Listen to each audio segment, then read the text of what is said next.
Call to order. Meeting of the Minnehaha Creek Watershed District Board of Managers for April 26th, 2018. All managers are present. Is there anyone who wishes to address the board in a matter that is not on the agenda? Mr. Schneider.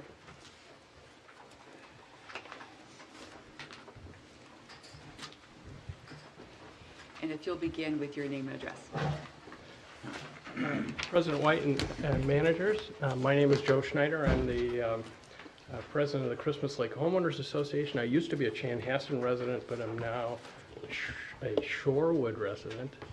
I'm paying much higher taxes, as I was told, but it really hasn't hit yet. I'm here tonight simply to thank the board, thank the Watershed District for everything you do for Christmas Lake. For the past several years, beyond all the activities to try to deal with zebra mussels, you have been our best partner in terms of helping to fund our inspection program. That has continued again this year, and we thank you for that. We are serious about continuing it, and even with some decreased support, financial support from the Watershed District, we are working on other vehicles, and we have done that with Hennepin County. We would be expecting, and we will do that with Shorewood as well. So we are committed to maintaining that program. We do more than just the inspections at the lake. You may or may not know, but we have quite an organization to try to keep aquatic invasives out of the lake. And as homeowners and residents, we try to do everything we can. We have dedicated pontoon trailers and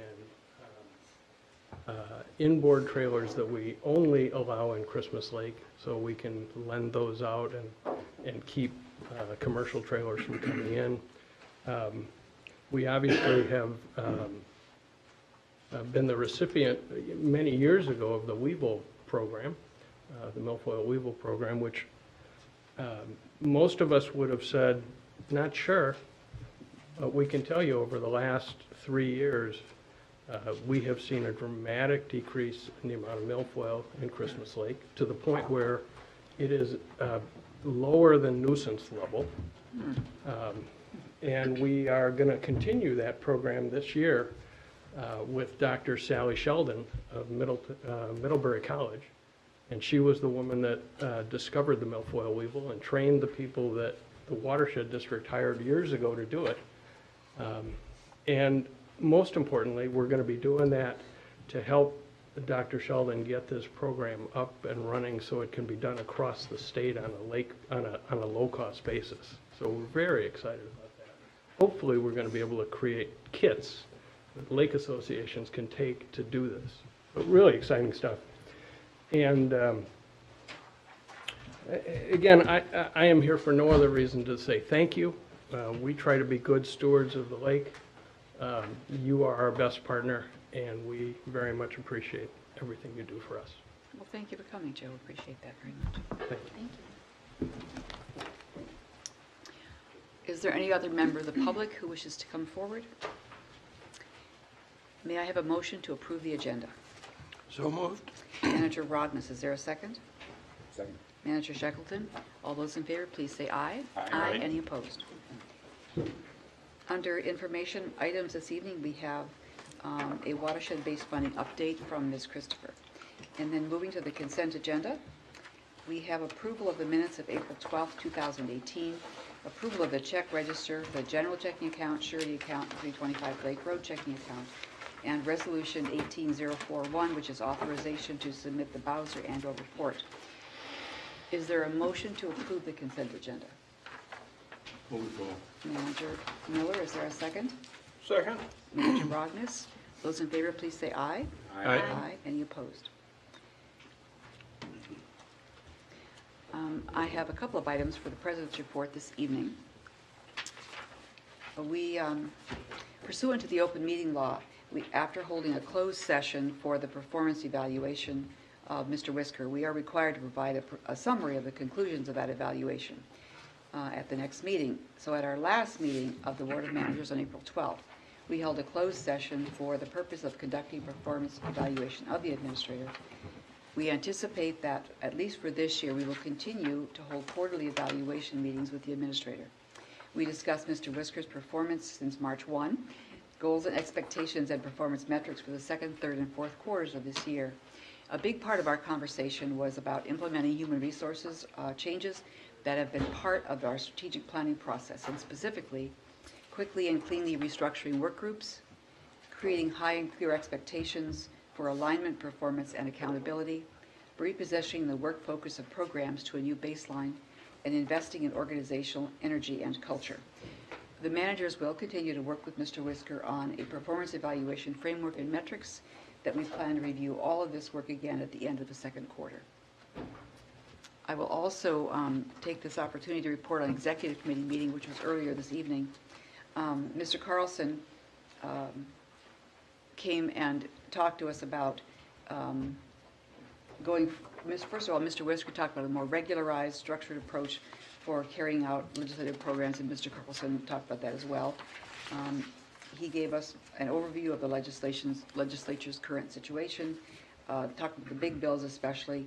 He talked about some watershed bills in general and issues of concern to MCWD. So we will be staying in touch with him after the session ends and keeping that discussion going. That is all I have. Manager Miller, can you give a report from Planning and Policy Committee?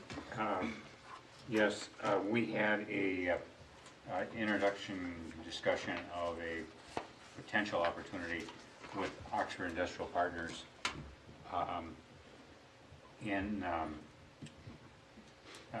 right across from the Greenway improvements in St. Louis Park, and that's on a early level discussion. And we also got an update on the Meadowbrook Golf Course and 325 Lake Road, both projects. 325 Lake Road is totally on, but on time frame that everybody has understood that we're trying to achieve. Whereas Meadowbrook Golf Course is somewhat delayed, but progress is being made, and some very good work is being discussed with the Minnehaha Park and Recreation. And there was no action to bring forward to the board, so it was just reports. Thank you very much. Manager Becker, Metro Mod. Yes, President White. On the 17th of April, Metro Mod met. President White, Member Olson, Becky Christopher, Council, and myself were in attendance. In addition to the regular report items, there were 5 special reports. Watershed-based funding update by Bowser, where the metro local units of government within each county are in the process of developing joint work plans for the pilot round of funding. And Bowser is going to form a metro roundtable of local units of governments to provide input on the pilot programs and other topics. A second special report was on the Metro RAP Cycle 2. MPCA held an initial meeting with watershed districts and watershed management organizations to get input on how to approach the second cycle of monitoring, assessment, and completion of TMDLs and watershed restoration and protection strategies, or RAPS. There was no general consensus among the group, so MPCA is planning to meet with each watershed district and WMO individually and assess their needs. A third special report was on a watershed coordination update item by Emily Javins of MAUD. A bill is working its way through the legislature to reduce overlap in implementation planning by allowing watershed district plans to serve as TMDL RAPS assessments. The bill was authored by Bowser, and MAUD has testified in support. There was also a special report on water reuse report update. Rice Creek Watershed District and the Minnesota Department of Health presented it. The report was on an interagency working group on water reuse,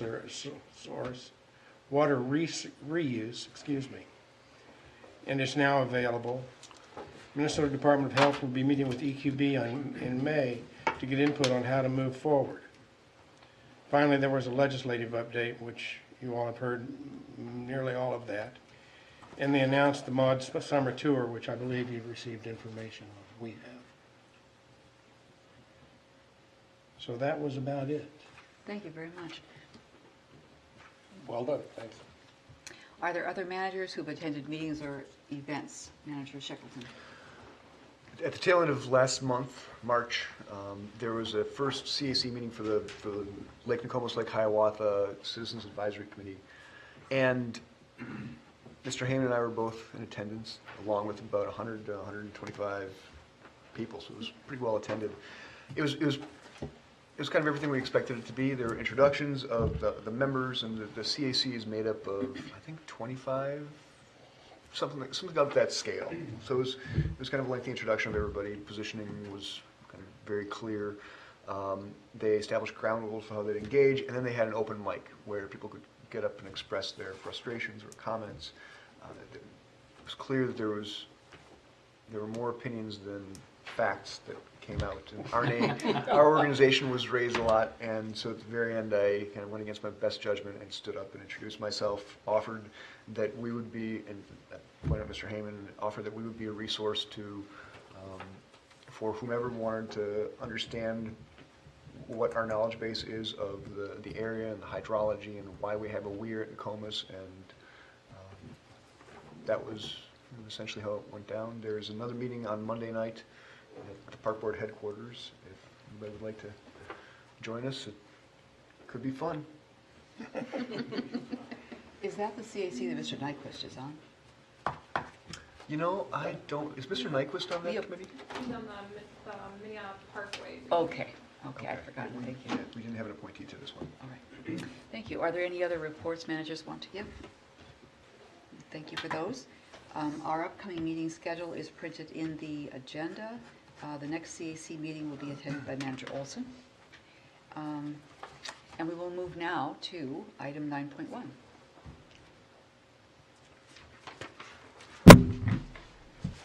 Open the public hearing for the Minnehaha Creek FEMA repair project. Ms. Schaffler.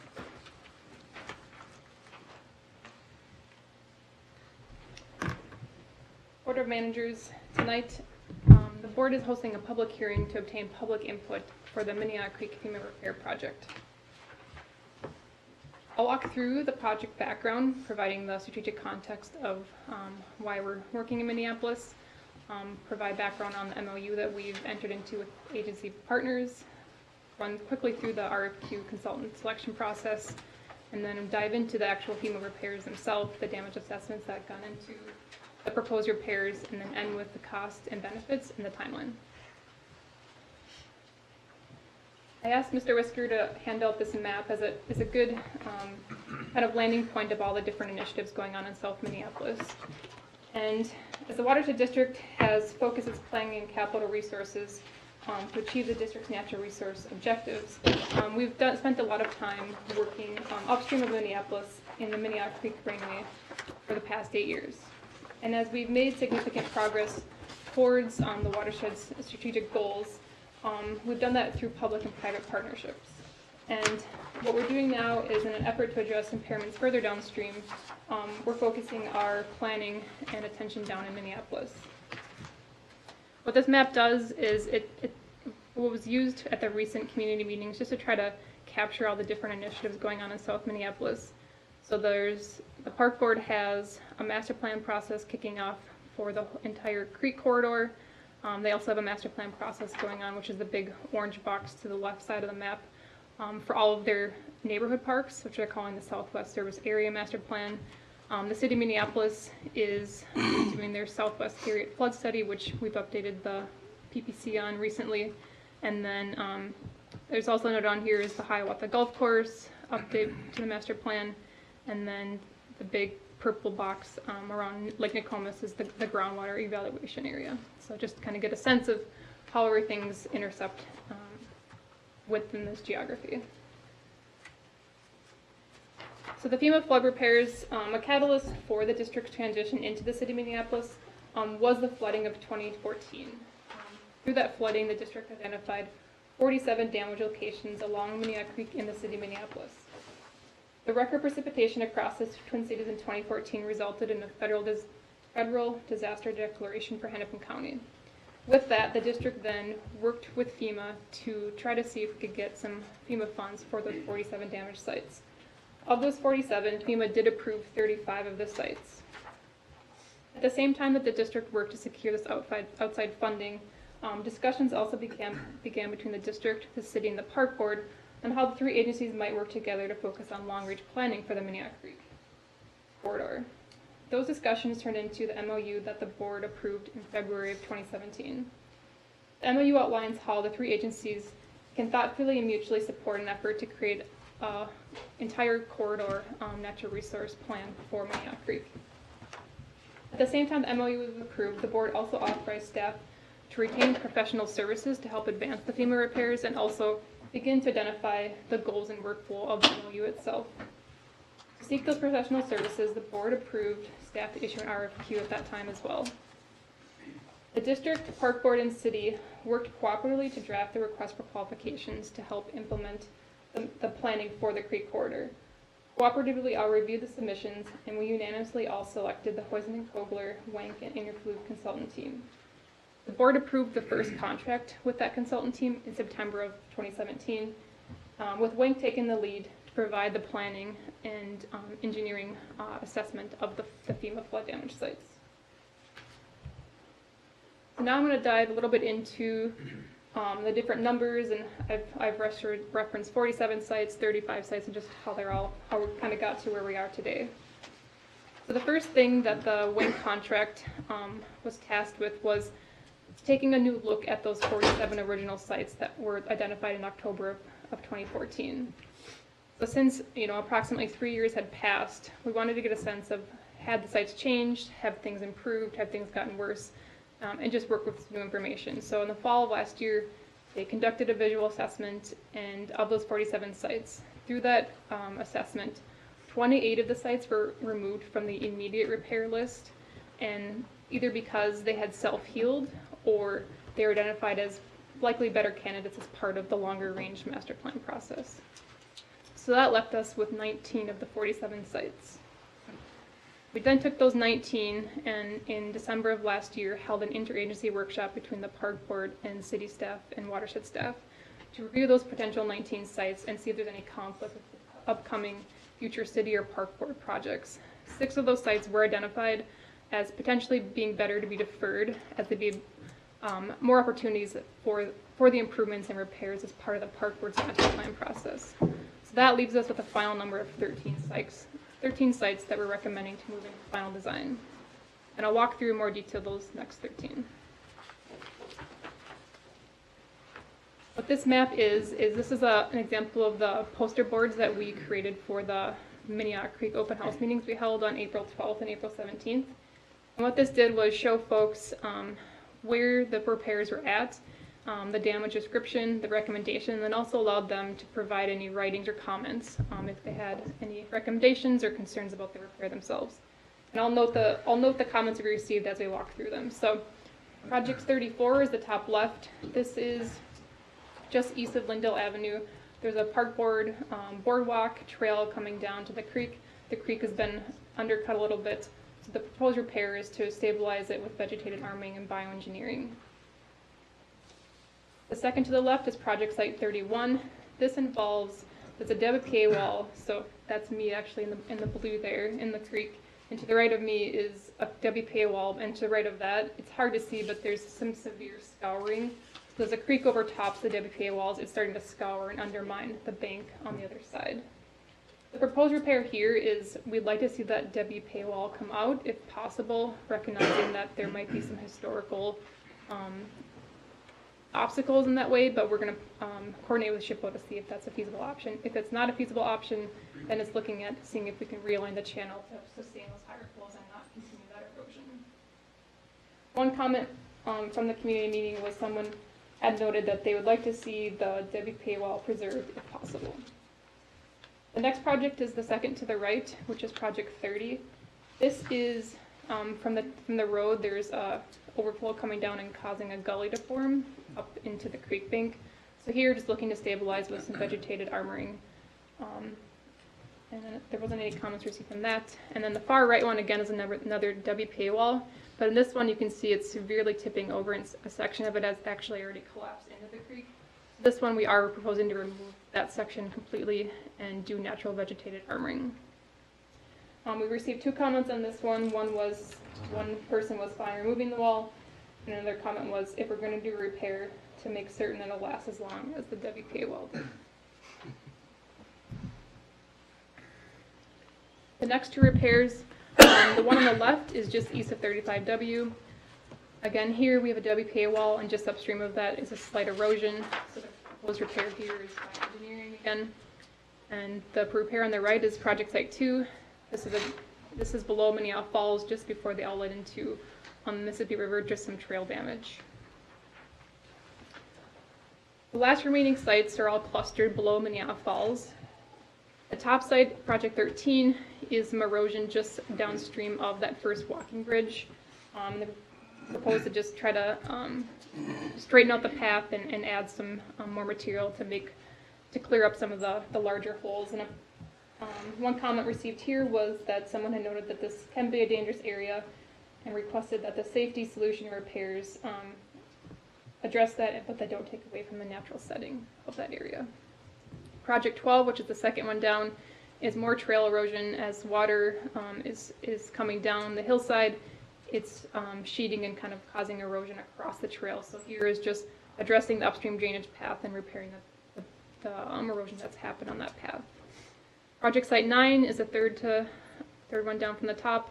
Here is, you can see the WPA walls footings that the Corps of Engineers installed back in 2010. And after the Corps came through, the district had opted to add some aesthetics on top of those WPA wall footings with some riprap. But here you can see a section of quite a bit of that riprap has washed away due to the really sustained high flows in 2014. So FEMA did approve bringing back that riprap and recovering up those footings. Project 10 is the picture off to the right.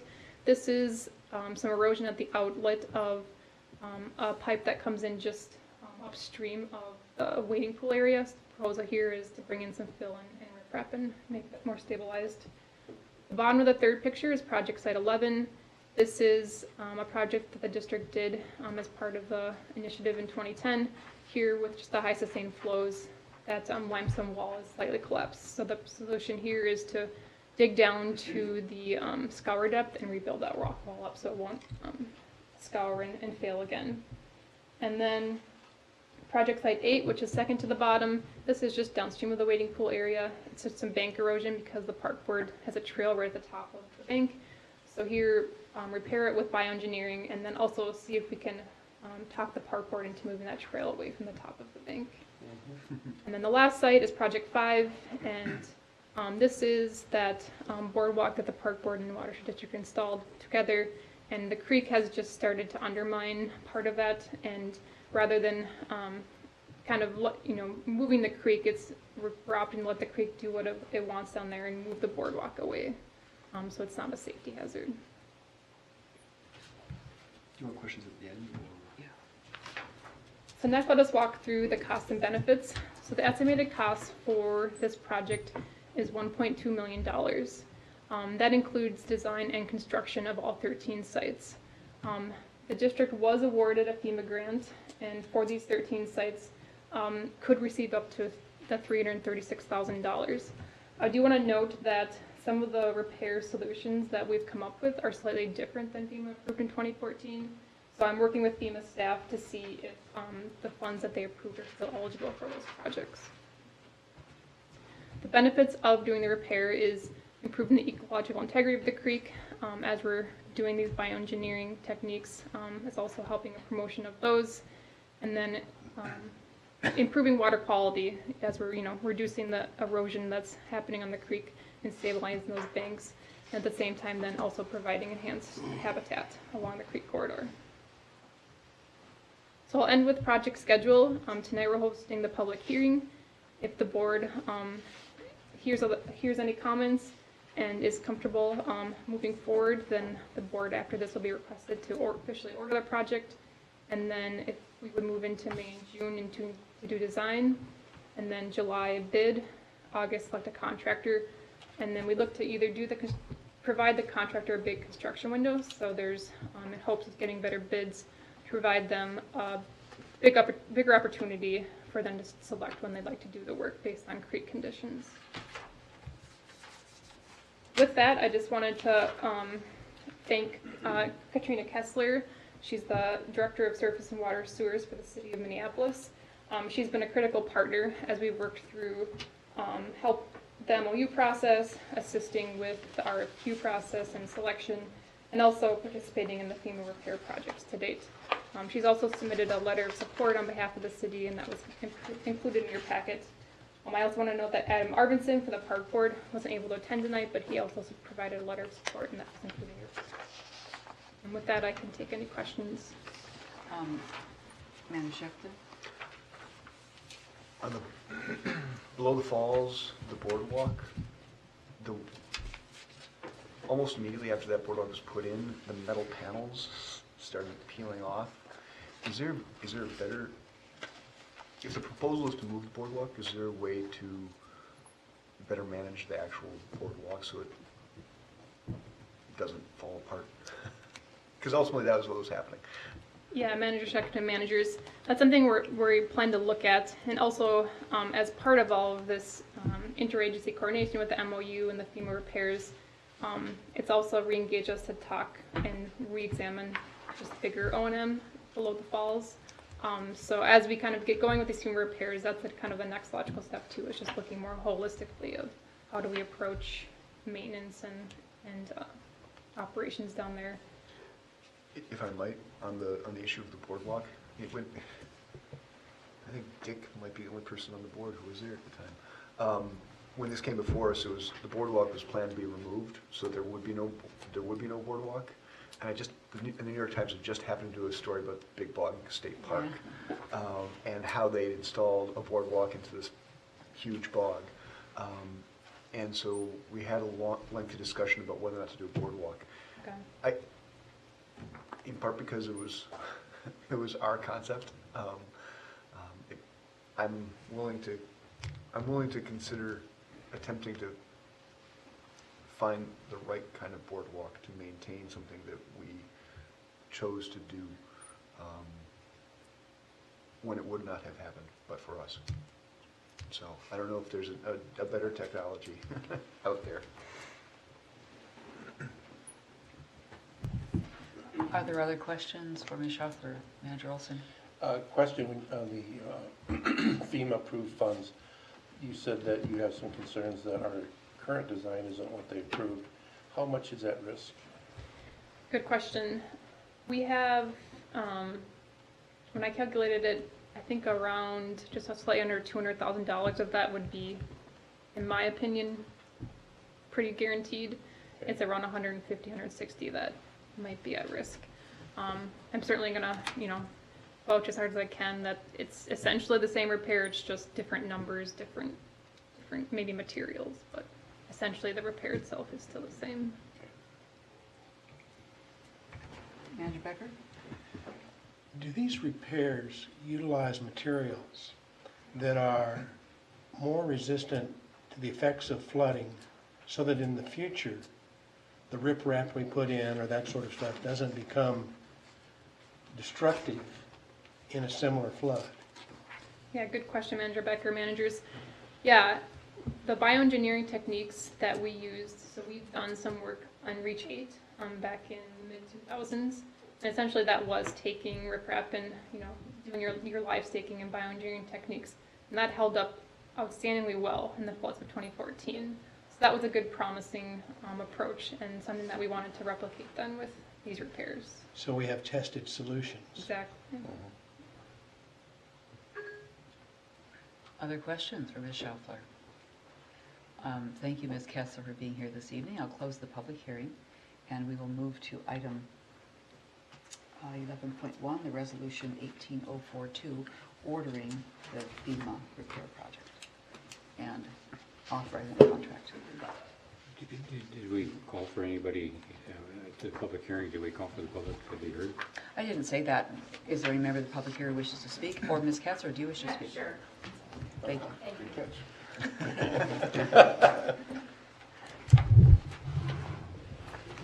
Good evening.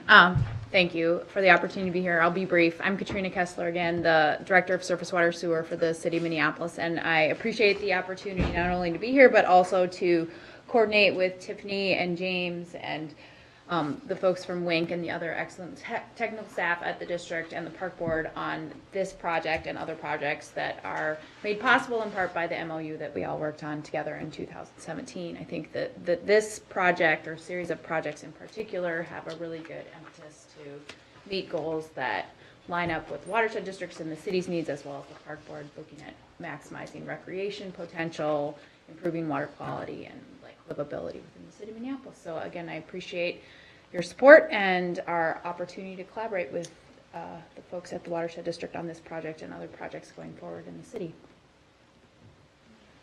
Thank you. Nothing happens without partners, right? Yeah, right? Yeah. That's for sure. Now, we'll move to resolution 18042. Ms. Schaufler again. Thank you, Chair White. Managers, Thanks, Steve. I'm not going to repeat the information I just discussed, but I want to do is just add to it to help provide context of the additional request of approving the authorization to contract for construction oversight services and design for the FEMA repairs. The packet, in your packet, I provided a slightly different version of this phasing document. Essentially, when the Watershed District went out for the request for qualifications, the work at that time was proposed to be broke up into two stages. The first stage would focus on the FEMA repairs and some preliminary order planning, and then the second stage would be the park board's master plan work. As we were reviewing the stage one work, the full scope of that stage one work, we identified that it would probably be best to actually break that stage into two different phases. And that was due in part because there was still some uncertainty around the full scope of work, and we wanted to provide a better and more accurate budget estimation of exactly what the work would be. So the first stage of work is what we just wrapped up and what WINC just did. So we did that preliminary engineering screening, did the cultural resources screening, and then some preliminary planning work, and then we just held our 2 community meetings a couple weeks ago. So at the conclusion of this stage, we've now confirmed which projects should move into design and which projects should be considered in that future creek corridor planning. So tonight, the board is being asked to consider a contract for the left side of the stage 1 phase 2 work, which is doing the final design of the 13 repair sites and then construction oversight for those projects. And this is just the overall looking at it. So then the stage 2. What the park board is just kicking off, and what the board was requested to seat a CC member on at their last meeting, and they expect to have the park board master plan wrapped up around January, February of 2019. So the contract in the packet tonight is from Lake Associates, as they were selected as part of the consultant team for the overall RFQ process. And the engineering piece of the scope will be the preliminary and final designs for those 13 sites we just walked through. Permitting, cultural resources is going to be a bigger lift for this project, as most of the sites are part of the Grand Rounds Historical District. And talks with the U.S. Army Corps of Engineers, they are saying that a phase 1 archaeological survey will be required, so there's been some additional tasks included for that in the scope. And then also just general permitting assistance for the Corps permit. And then construction oversight, assisting as needed with that at the 13 sites, and then providing as-built documents. So in summary, tonight the board is being requested to officially order the Minnehaha Creek FEMA repair project and authorize and execute a contract with WINC Associates for design and construction oversight services for an amount not to exceed $330,000, $330,112. There's a motion to adopt resolution 18042. Is there a second? Second. And go ahead, Mr. Question. Joseph. I also saw that that 330 was made up of interfluve charges as well as wine, correct? Correct. So Manager Beck, Manager Olson, all managers, we were that whole Hoisington, Kogler, Wank, Interfluve team is Yep. a team, and they kind of mix in within each contract some of the tasks. So yeah, Interfluve is part of the sub-consultant. Are they selling to WEC? Correct. That's why, okay, thank you. Manager Miller? And the last time we did work in the Minnehaha Park, in the, I'd call it the ravine, but you got other terms than that. Glenn? You The Glen. We had some problems with the Corps of Engineers with permitting. Are we all straight to avoid that situation again? Manager Miller, managers, we did as part of this phase 1 scope, we did a preliminary screening. We hired Section 106 group to help us provide some good guidance on exactly what's needed. And they do this stuff day in, day out. And the scope that they've included in the packet should be exactly what the Corps of Engineers needed. And in meeting with them last week, they confirmed that is likely the information that would need. So I think we're in good shape, and I think we have a good approach to make sure we meet the needs and to try to avoid as many headaches as possible. Manager Olson? Just picky here. The 10% at the end of the resolution here is on the 330 or the $1.2 million? The 330. Thank you. Are there other questions from Ms. Schaeffler? All those in favor, please say aye. Aye. Any opposed? Thank you. Thank you.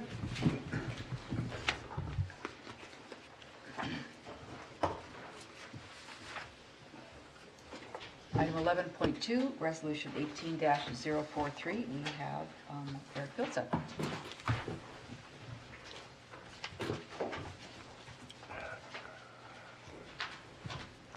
Thank you, President White, managers. We present to you tonight an overview of a proposed partnership between the district and the cities of Long Lake, Medina, and Orono, and the Long Lake Waters Association to conduct a carp assessment in Long Lake. Provide a little background on the partnership, summarize the proposed project, go over the partner roles as they have been identified, and provide a status update on partner involvement to this point. So back in 2016, the cities of Medina, Long Lake, and Orono all passed a resolution agreeing to kind of a larger system-wide partnership to begin addressing water quality and pursuing grants to water quality improvements in the sub-watershed. They identified a few projects that they may pursue, including regional infiltration projects, wetland stream restorations, and carp management. Along this time frame, the Long Lake Waters Association is also forming. It's a citizen group composed of residents across all 3 cities. And they've definitely been vocal supporters of the partnership, of the regional approach, and beginning to address water quality in this system. So in late 2016, the district's kind of engaged in this partnership with carp management kind of being proposed as initial target. So carp are listed in the TMDL for several water bodies that are impaired in this sub-watershed. They're believed to be a driver of kind of poor water quality and ecological conditions. However, there's little data to really evaluate their role in the watershed and kind of what degree carp are providing impact in the system. And then in the district watershed management plan for the Long Lake Creek sub-watershed implementation plan, carp management is identified in there as a strategy to address water quality and ecological integrity. And the partnership is mentioned in that plan as well. A year ago, back in 2017, the partners identified a grant opportunity with the Hennepin County Natural Resource Opportunity Grants to possibly fund a 3-year carp assessment similar to kind of what we did in the 6 Mile area.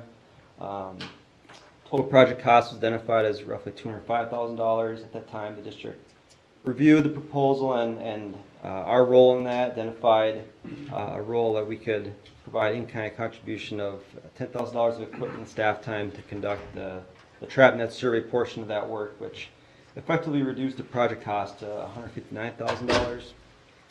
The 3 cities were then going to cost share $59,000 over those 3 years. And then the grant request was for $100,000 to Hennepin County. That grant request was unsuccessful.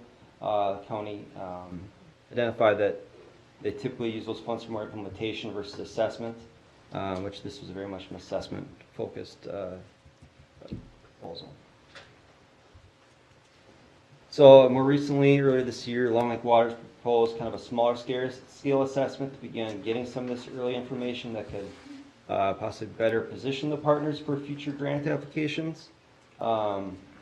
District was kind of identified as a vital partner to this project as a water resource agency spanning all 3 cities, as a coordinating role we could provide to that, our systems approach to managing water resources, and the expertise we may gain in CART management. So we were able to help them focus their the scope to make sure they're collecting the right pieces of data that will inform next steps for the partnership group. So the project that's being proposed, the total project cost is $37,530. It's a 1-year assessment that's going to look at gathering carp biomass data in Long Lake, which will help determine kind of the level of impact carp are actually providing on that lake. Provide some initial data on carp movement throughout the watershed. They would look to implant some radio tags and some carp in Long Lake.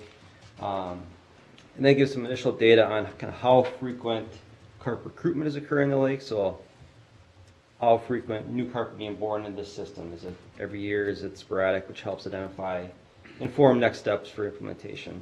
And then finally, the project also involved 1 carp removal attempt, which would be facilitated also by removal of some in-lake debris, essentially, that the commercial fishermen for this lake and for that lake has fished in the past and has identified there's debris in the lake that tears his nets, so he won't fish the lake until that debris is removed. The 3 kind of bolded, highlighted data collection activities is what the district is mainly interested in. So as we reviewed the proposal and identified our contribution, it's based off of the data that we find valuable to us in determining kind of next steps in this watershed. The carp biomass estimates, identifying some carp movement data and the carp recruitment data. So each partner, indicated initial support at staff level for the project and laid out some potential roles. This initial support was based off of, the 2016 resolutions passed by each city.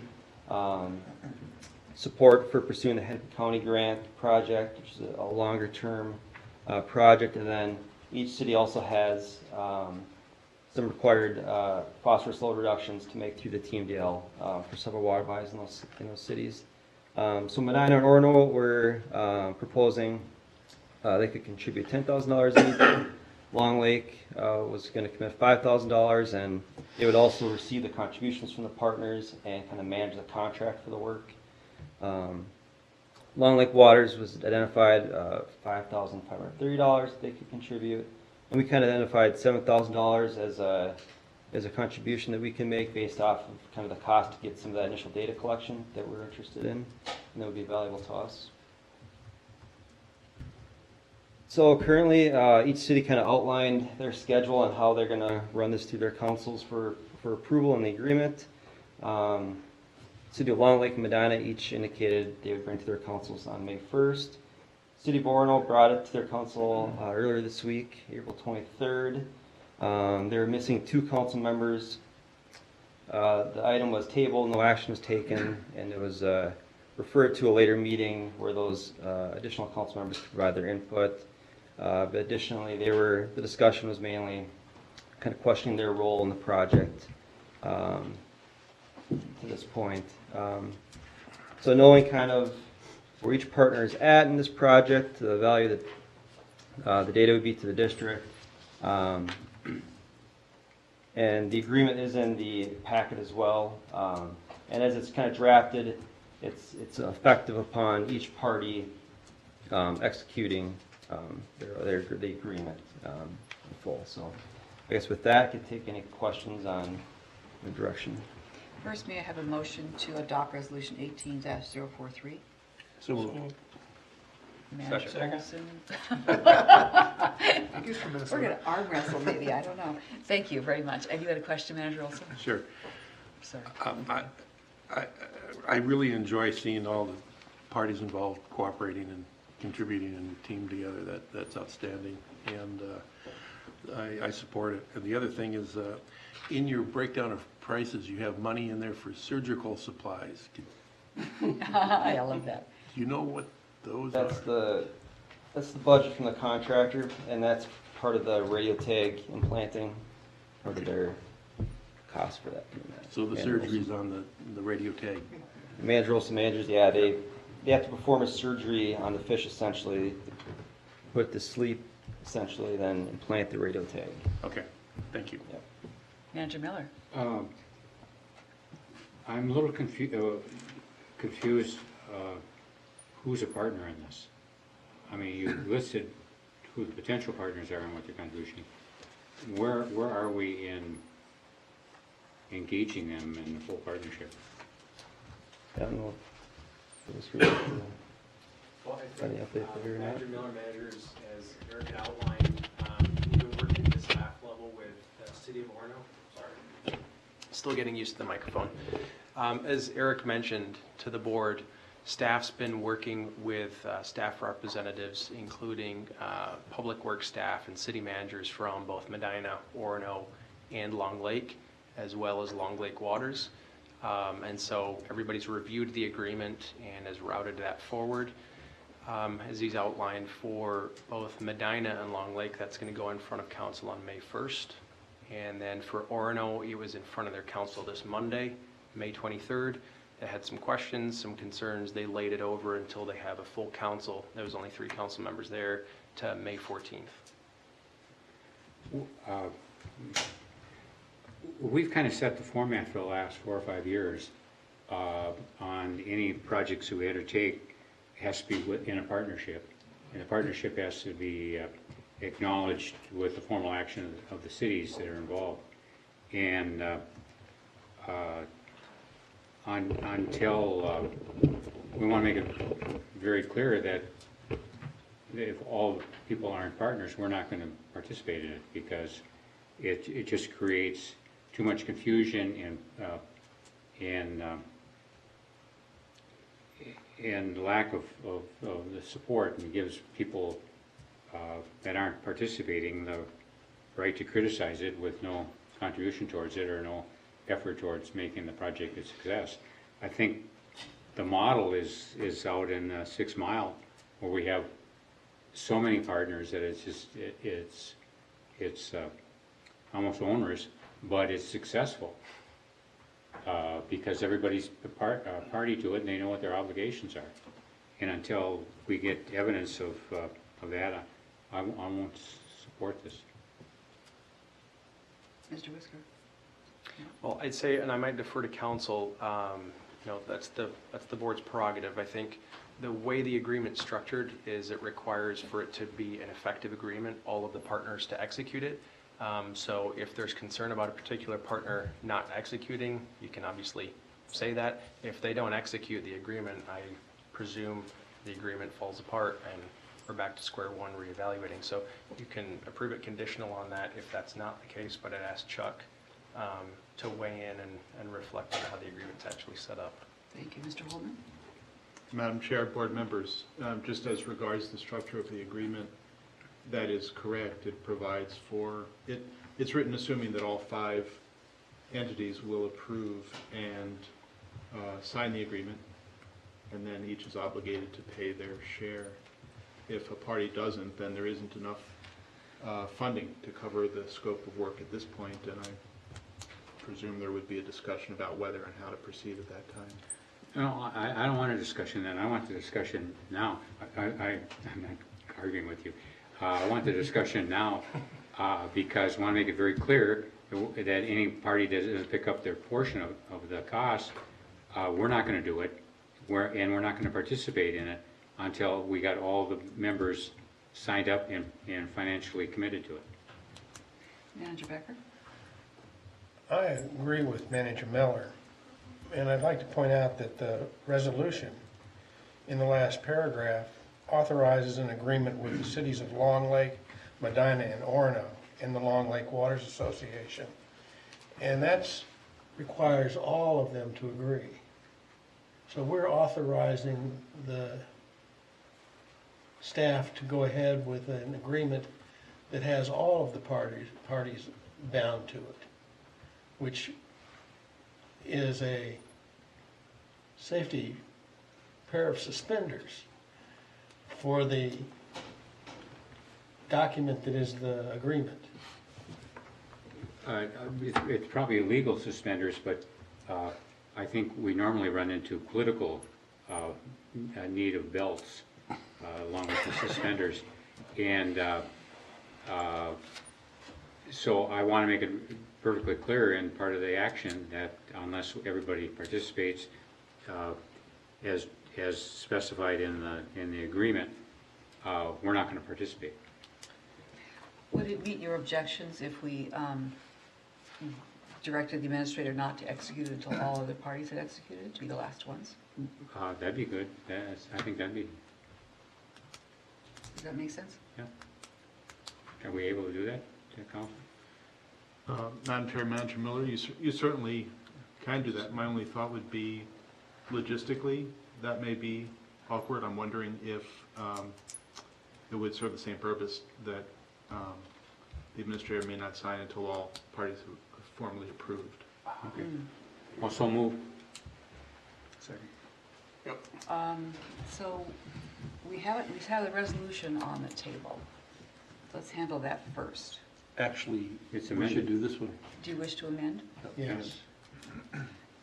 And was there a second? Yes. So any discussion on the amendment? All those in favor, please say aye. Aye. Any opposed?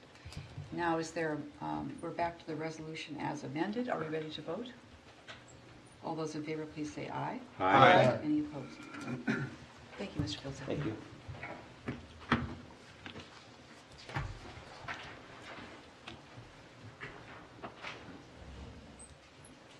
Item 11.3, Resolution 18-044 is support for commercial salt applicator liability legislation. We have Mr. Lochner and Ms. LeBeau.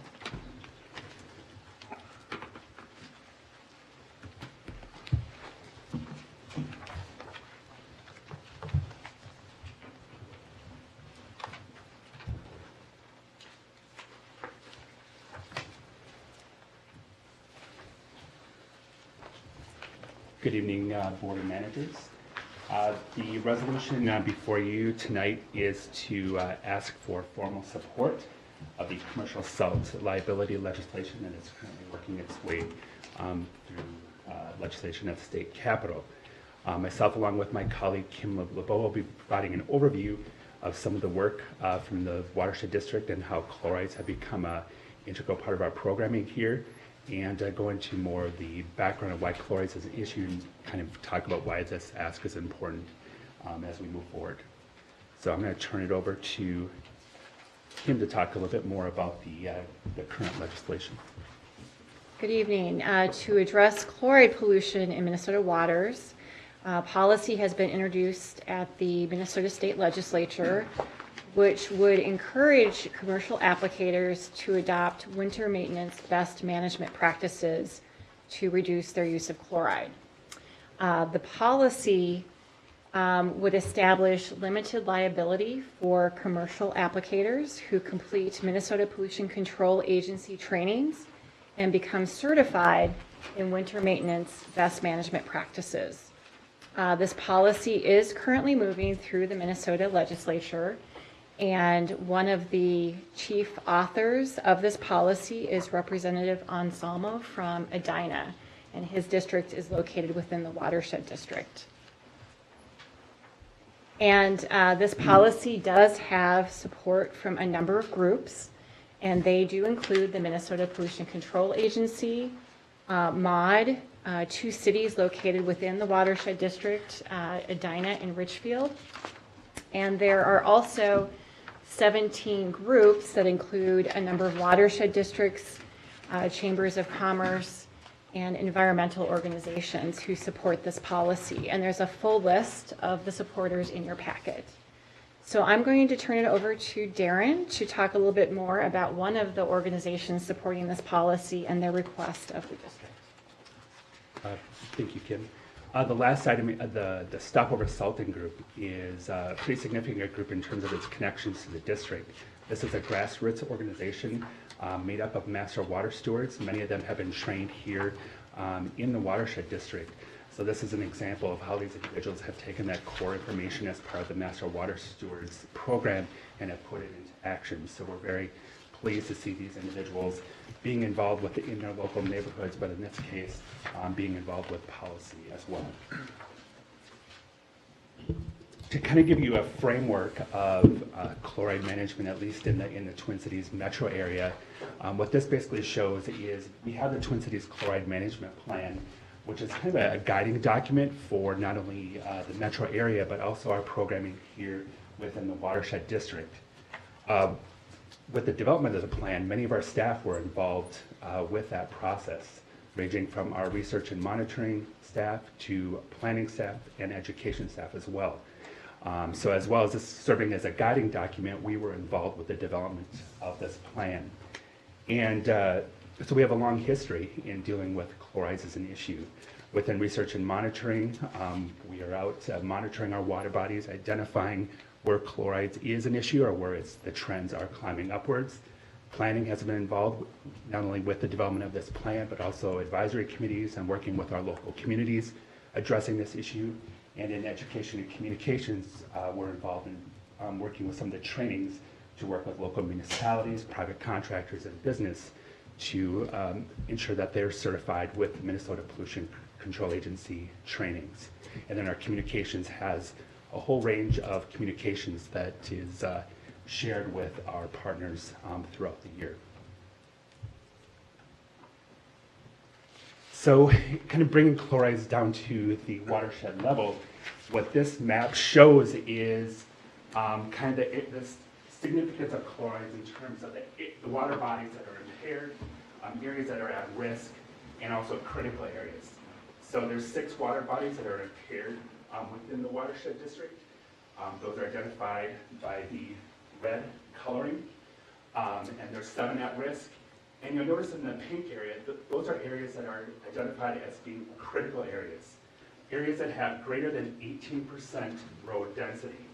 So when you look at the Watershed District as a whole, there's a pretty significant area, primarily in the Minnehaha Creek sub-watershed, that have been identified by the Minnesota Pollution Control Agency as being critical when it comes to chlorides as an issue.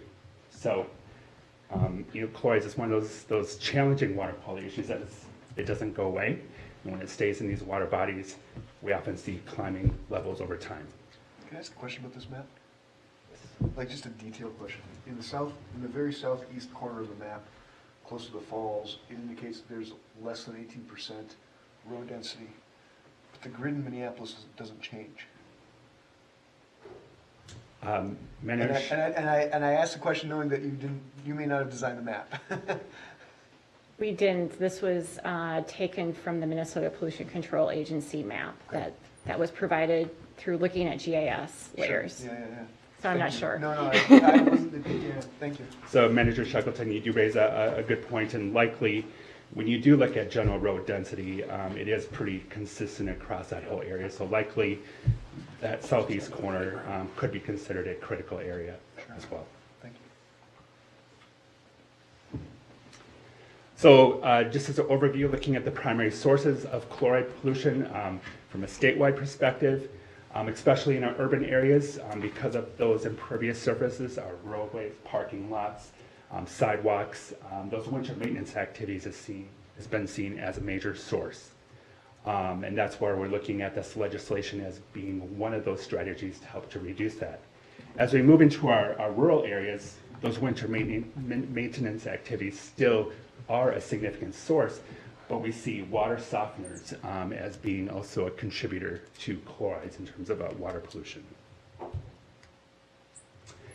So the management plan, outlines kind of a strategy for reducing chlorides. Now, it looks at this reduction strategy from many different angles. There's the regulation, looking at when waters are listed as impaired waters, and then there's the development of the TMDL, which outlines low reduction and a plan for reducing those chlorides. So there's the regulation component, there's education, and that's where we've been working with some of the trainings, and then there's the policy side, and that's where this legislation is one opportunity, one strategy to address chloride reductions. These are some of the cumulative reductions that we've seen in some of the municipalities in the district. We would like to credit them to all the trainings that we provided, but we realize that there's many other reasons for these reductions. And these communities have not only looked at the environmental side of things, but reduction of chlorides saves them a lot of money. And so it's kind of a balance of not only the general quality of the waters, but also cost savings for them as well. So some pretty significant reductions there.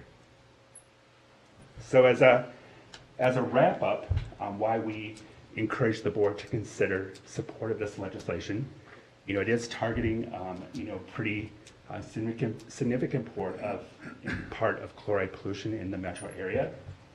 We recognize that this is a barrier for commercial applicators. By not having this limited liability out there, it is one of the barriers that doesn't provide an opportunity for them to reduce the amount of chlorides that they're applying throughout a lot of these commercial areas.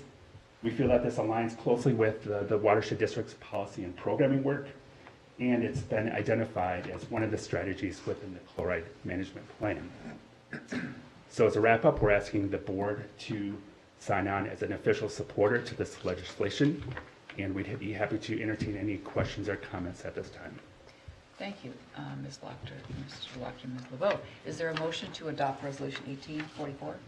So moved. Manager Roggins, is there a second? Second. Manager Olson, and you had a question, Manager Olson? Yes, I'm assuming on page 4 of your document that you handed out tonight, that your slide a little while ago overrides it in the percentage of reduction. Yes. Because if you're going to go 180% in Minnehaha, you got to pull the salt out of the lake. Manager Olson, Board of Managers, you are correct. Through recent communications with the Minnesota Pollution Control Agency, we are able to double check that statistic, and it's not possible to reduce at 180%. Thank you. And that's where we clarified it in the presentation, and I believe it was 40% is the overall reduction that the city of Minnehaha has been made. Thank you. Other questions? Manager Miller? Yeah, I'm a little confused why this is before us, because, it's not part of our legislative program, and you haven't seen it in the legislature quits soon, and, it's, by the time they get the new logo put on, the session will be over with. But anyhow, 2 weeks ago, Monday, my lawnmower was delivered, and unfortunately, they picked up my snowblower. And I threw chlorides all over my driveway to get out.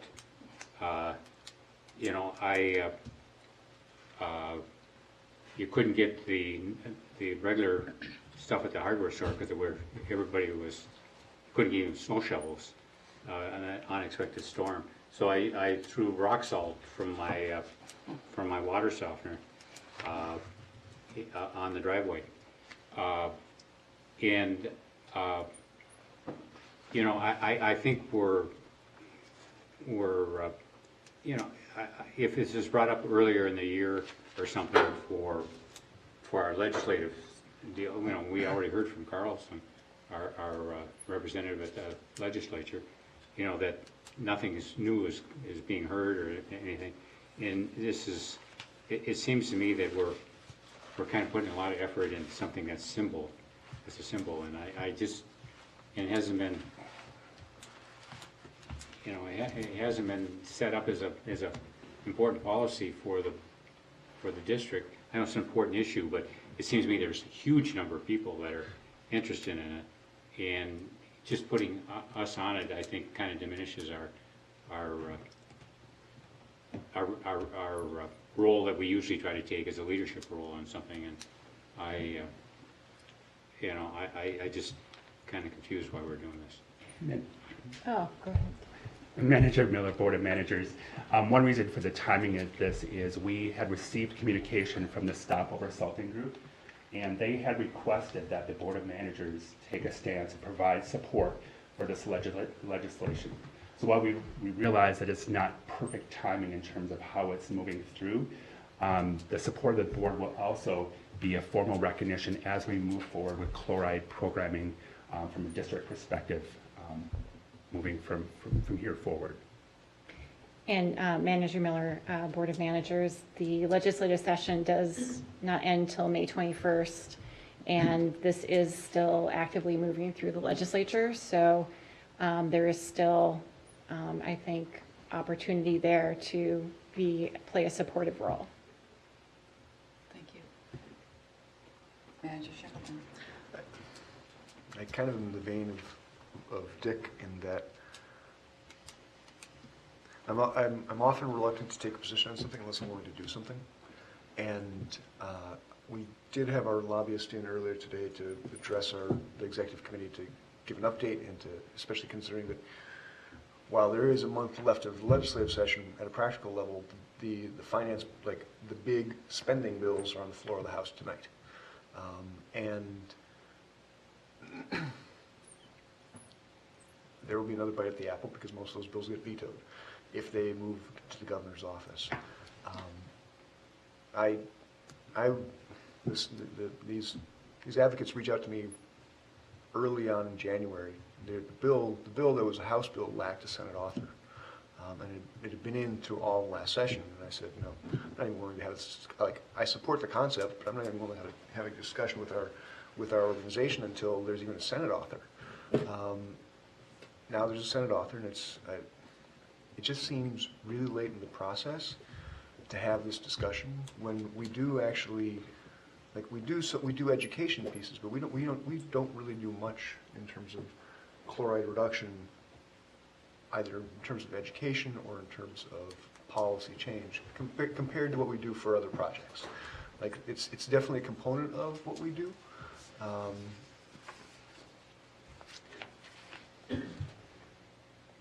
And so I support the impetus. I support the concept. I don't know that I support putting this onto our legislative platform so late in the process when we're not going to charge our lobbyists to go off and do something about it.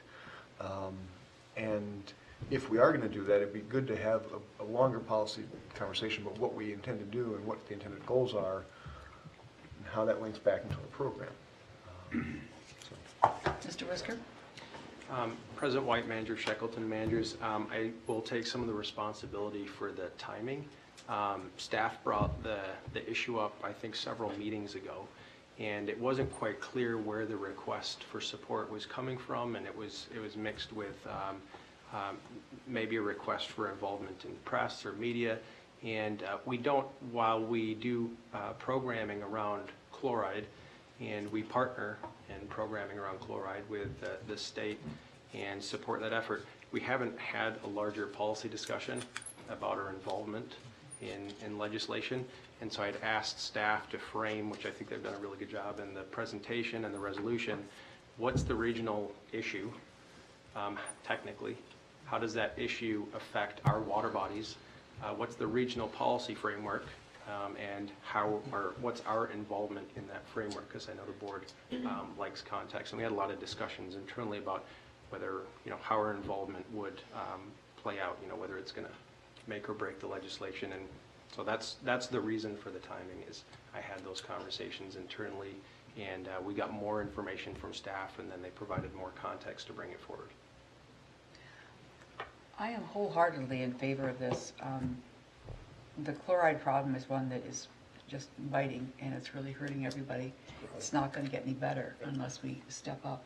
And I think that to put our name next to the name of other responsible organizations is a good thing to do, and it gives direction to our staff in terms of how they might proceed when people ask us about our position. To your point, Manager Miller, nobody from the MPCA on down expects us to live in dangerous conditions. There's a recognition from the get-go that safety is really important. We were at a Metro Mod meeting, 3-4 years ago, where the MPCA was talking about the early efforts on this study, and that was something that was said loud and clear. Safety is important. So that's not an impediment to wanting to be responsible about chloride. And I'll give my example. I was in a parking ramp this week where the top deck was just covered with salt, just covered, and a salt brine washing across too from previous snowfalls. I went inside and asked them to clean it up. I didn't go back and see if they did or not, but I made my pitch for it. It's really, I think, important to educate and to assist all those who would like to be more responsible about the chloride. And I think we should take a position on it. Manager Shackleton. Is this a position of the organization, or is this a position on the bill?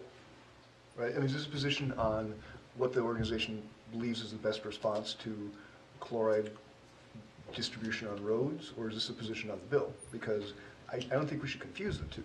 And I'm saying we should have a position on what and how to reduce chloride distribution prior to having a position on any legislation. And I think this is a position on the bill as opposed to a position on the issue. Because what do we feel about brine? And I asked that question knowing that Hennepin County switched its application of salt on county roads to something different based on somebody anecdote. A guy comes to the county to open forum at the county board. We rarely have this. One guy does. He says, "What if we use this stuff from cheese production in Wisconsin?" County engineer gets up, says, "Well, I've never thought about that." Comes back 2 weeks later and says, "You know, I crunched all the numbers and saw like where we could actually source this material, and we could actually save money on what we apply, and we would reduce the salt or the chloride pollution into our water bodies if we go down that path." And now the county does that.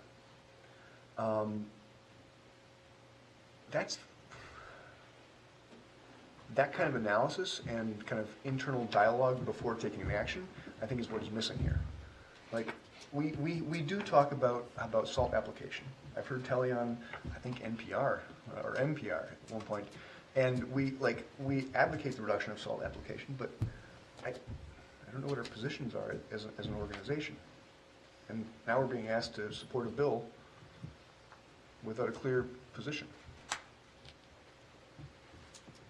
Did you have your hand up, Mr. Whisker? I turned my microphone off, but I can turn it back on. Your call. Well, so the resolution is, to your point, Manager Shackleton, to support this legislation that would provide some freedom from liability for commercial salt applicators. And I don't see there any downside. And it doesn't keep us from doing all the other things that you were talking about, us or anybody else. It just makes it clear that we support actions that would tend to reduce the overuse of salt. Manager Loftus. I don't know if it's good or bad. I'm going to ask a question I think I know the answer to.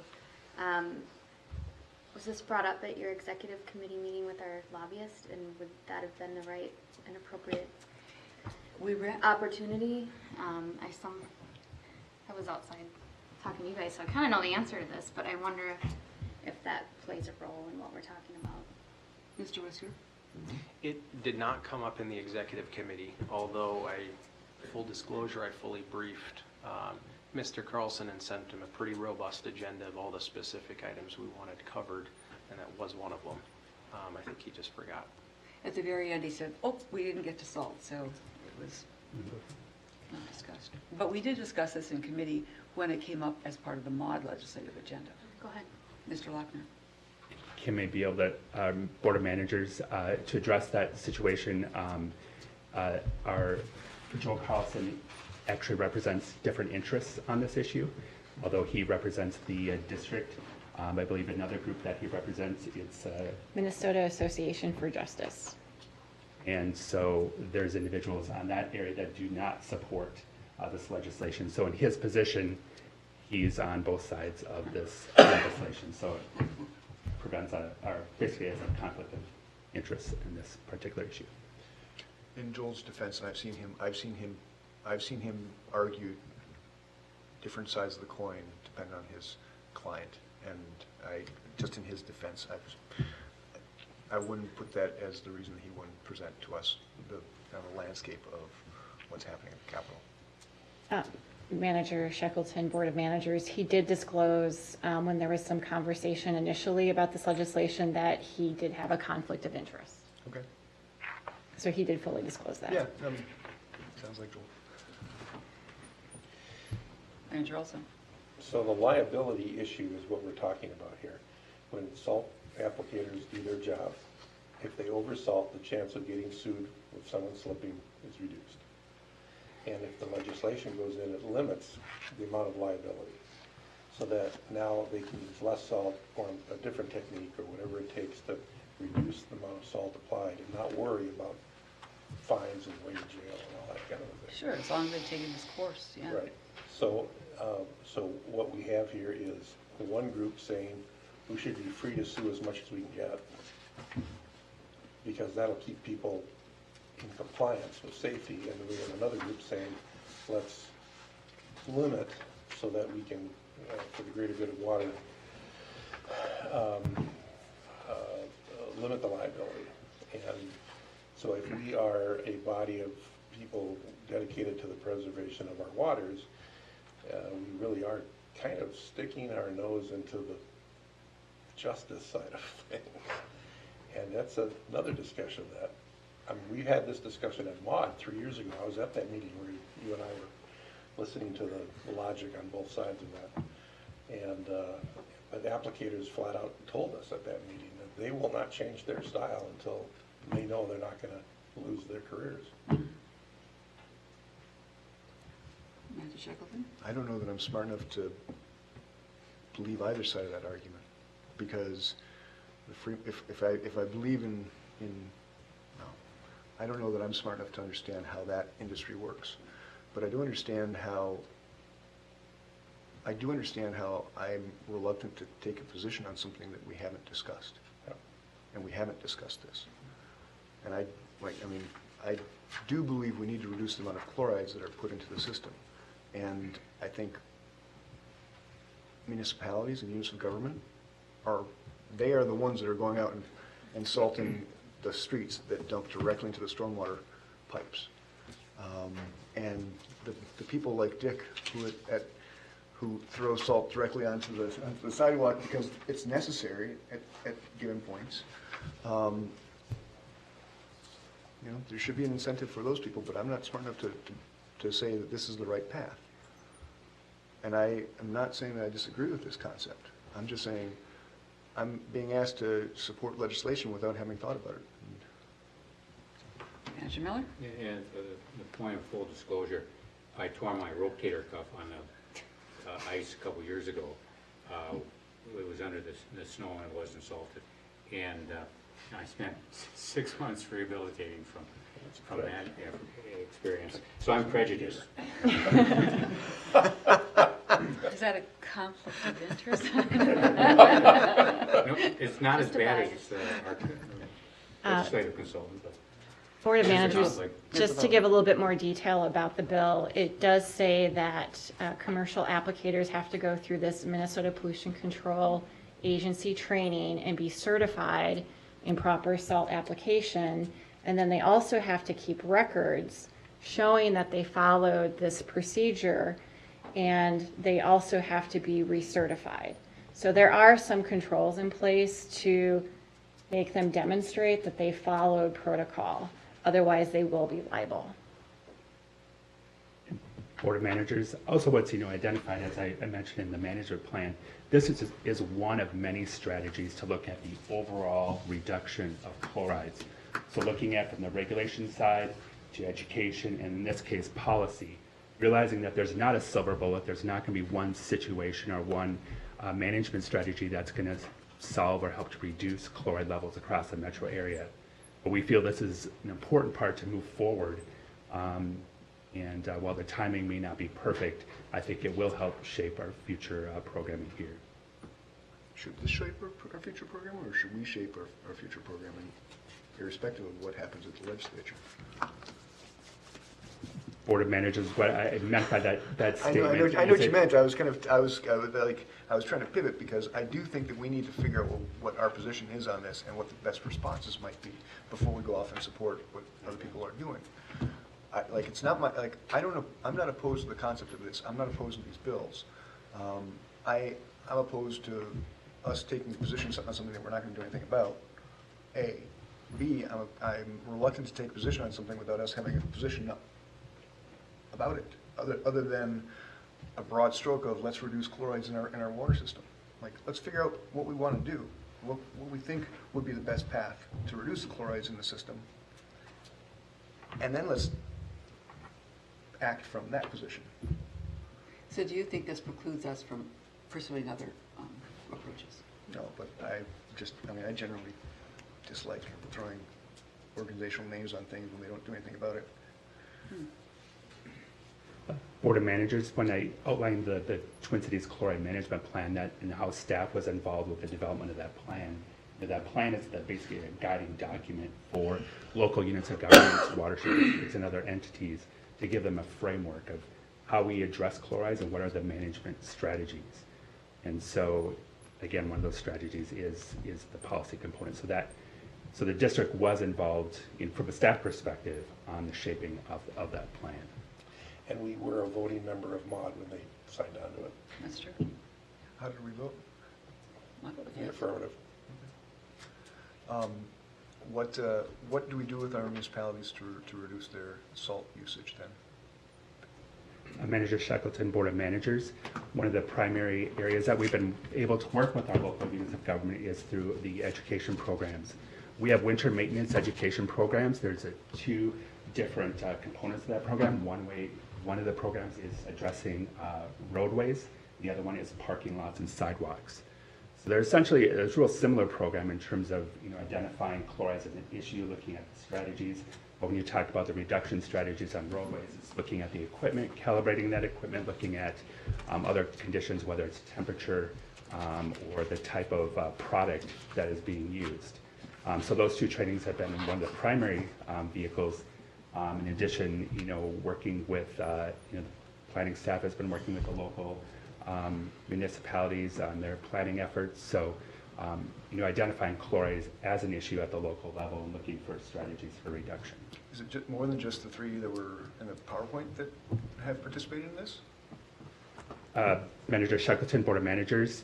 I would say a vast majority of our communities have participated in these trainings over the years. We just identified those three communities just to identify their levels of reduction. We could provide you a full list of the communities that have participated. In some cases, and I think City of Edina, I think it was about a year ago, had roughly about 15 staff attend one of these trainings. So they're very committed to looking at this as an issue and making sure their staff is well informed, all the way from the individuals that are behind the plow to individuals that are working more in a supervisory role. Mr. Holtman. One more observation here that may be of interest is that the legislation concerns certain immunity for commercial applicators. It doesn't apply to municipal or governmental applicators on roadways.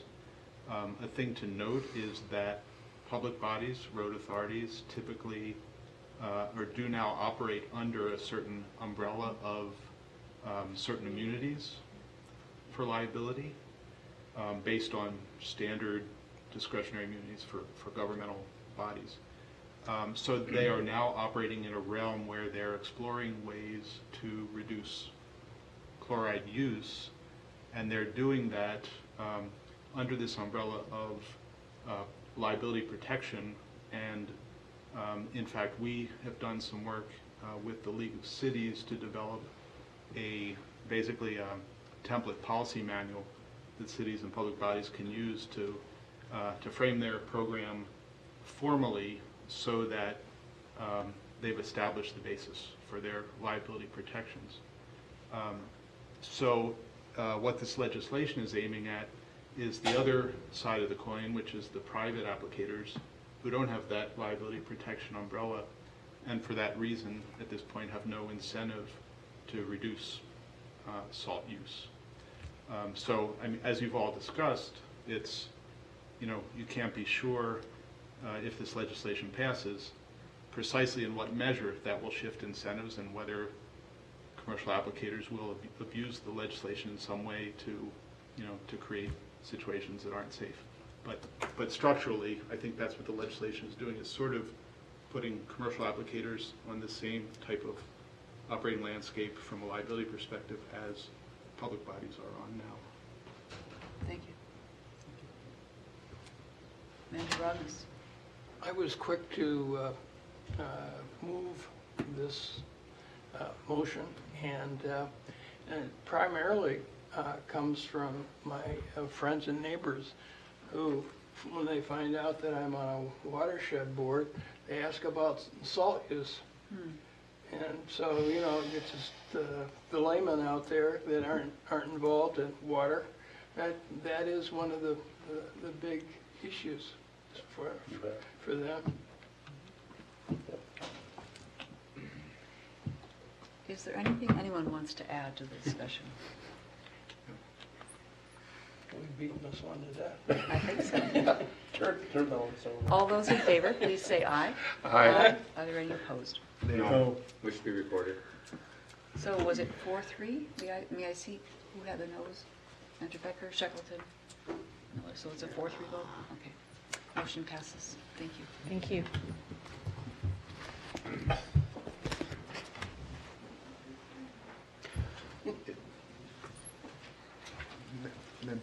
Yes, Mr. Shackleton. Mr. Whisker, in the future, could we have if it's something for legislative action, a conversation on the front end would be helpful. Like, as... There's a... Comment. I'm sorry, you were addressing James. I just was saying the conversation on the front end as for the group of us to wrestle with the concepts that will be helpful, just so we can have these kinds of conversations. Yeah, absolutely. I'm not sure, Manager Shackleton, President White, managers, how you want to handle legislative issues. We talked about it in the executive committee that my recommendation that we get into more of a rhythm with our government relations consultant, where we confer before session and we identify priorities and broad threats and opportunities, and have a general sense of what our position on those is, and then that enables staff to operate under that direction, under an umbrella in session with council and staff team, and then post-session debrief. So oftentimes when there's a threat, which is the other side of what we've talked about tonight, we usually just leap into action, and we're down there being very responsive and, you know, working as a team with board members and government relations consultant and our partners to get down there and answer questions and avoid issues. So on something like this, I guess it's just a question of timing, but I'm not sure how you want those, that could be a discussion for another day, how you want those routed and how early you want them and in what format. Thank you. Andrew Olson? That actually is a very interesting request, because when this came up last fall, before the MOD conference, we saw all the ideas that MOD was going to vote on. Okay, that would have been the perfect time if we wanted to delve into one or two or all of them to do that. And we kind of looked at it and said, okay, delegates take care of it, and then we went off and voted. And so we really haven't had the chance for the whole board to hash through that, although they did it ad nauseum at the meeting. So that's why you saw them on there as being one of the supporters. Yeah. And to come back this late in the game, it's a half a year later, and now we're going, me too. That's the feeling. Yes, it is. That the timing has generated. So it would have been great to have said, we're official, whether MOD's on there or not, and then had MOD vote and add their name to the list. So we'll pursue your recommendation of, and Mr. Carlson's willingness to also to put this on a more scheduled kind of track. Thank you. Well, one thing that we got benefit out of theirs is my representative is now identified as environmentalist, which we'll keep in mind for future support. Thank you for that. He's against the plaintiff's bar. Resolution 18-045, authorization to set tort liability limits. Kathy Reynolds. Thank you, Madam President, members of the board. We are approaching our renewal period for our commercial liability insurance and our property insurance. That renewal date is May 24th. As part of that process, we come to the board and ask you to look at the tort liabilities that are set up, tort liability limits that are set up in Minnesota statutes, and to acknowledge whether you wish to accept those liability limits for the upcoming year or to waive those liability limits for the upcoming year.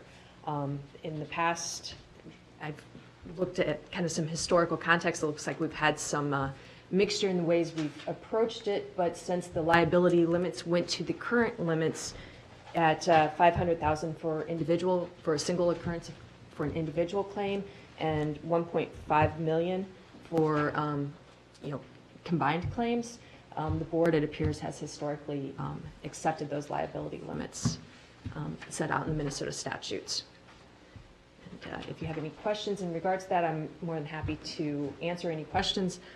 But that is where we're at. We're looking to do that, and so we can proceed on with our renewal period for our commercial liability insurance. Thank you. Is there a motion to adopt Resolution 18-045? So moved. Manager Becker, is there a second?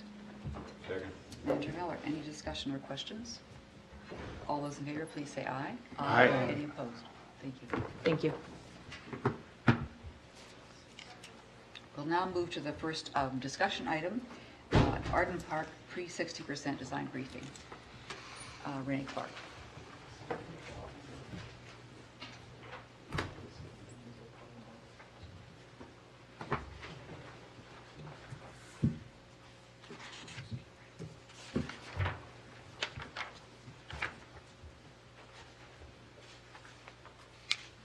Managers, I'm here before you just to provide a briefing on the Arden Park project before the 60% design comes before. I didn't realize the falls was that big at Arden Park. We went through that last time.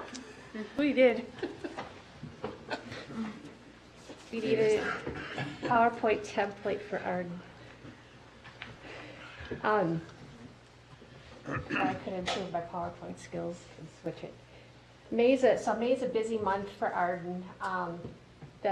With milestones of 60%, there's a public review of 60% design the beginning of May, Park Commission's update, council action May 15th, and then the board action.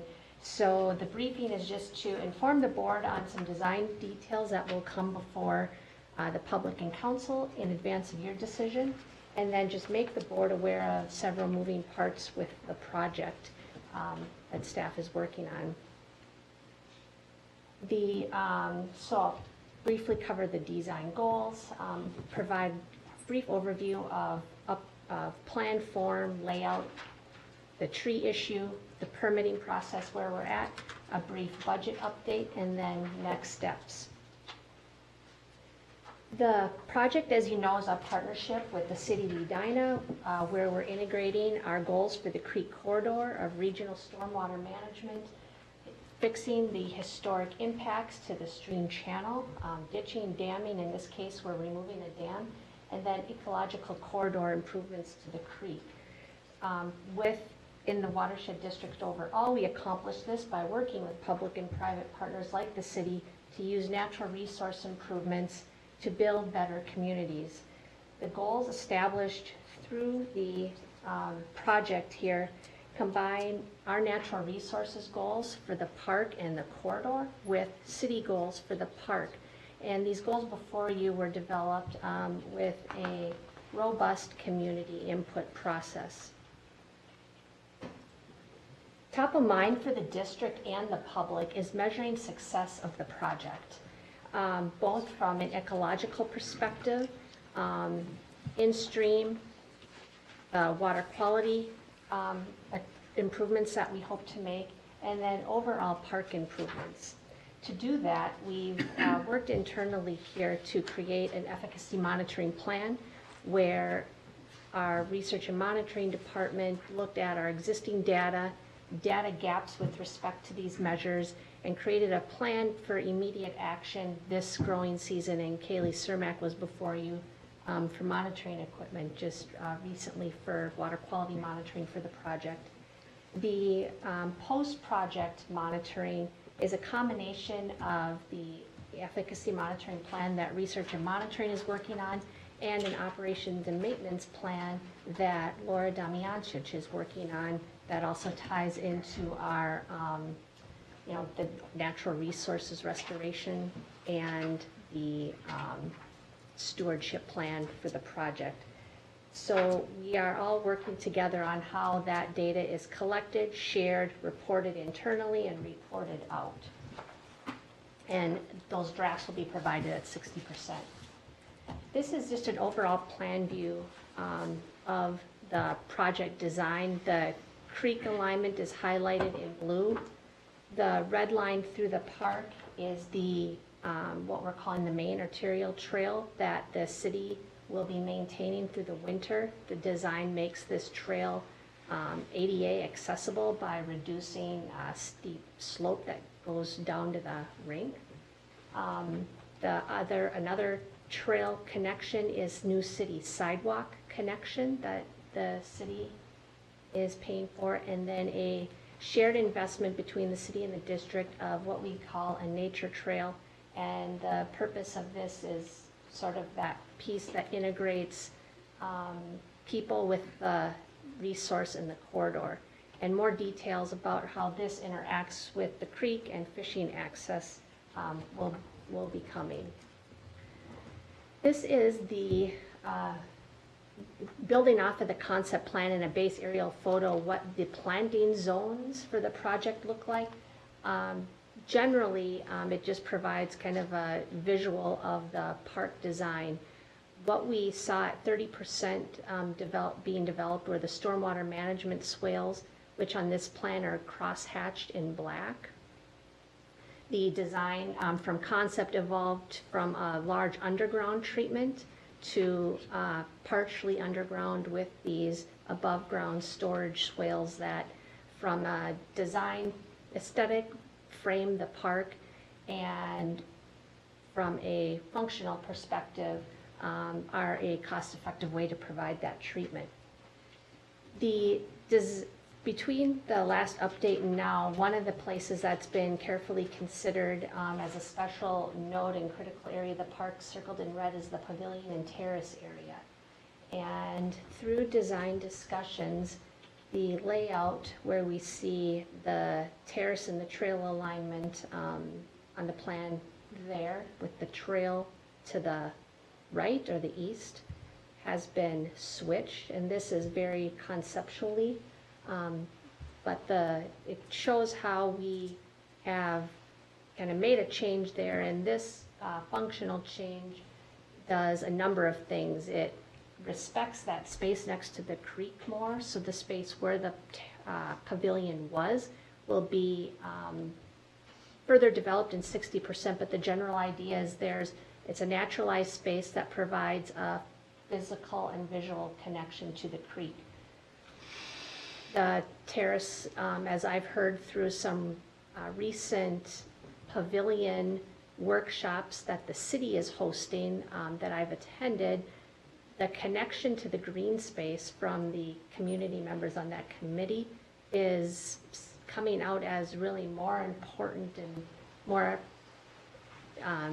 spoken than the connection to the creek for a bunch of reasons in the park. Connection to the free skate, the green space, the playground.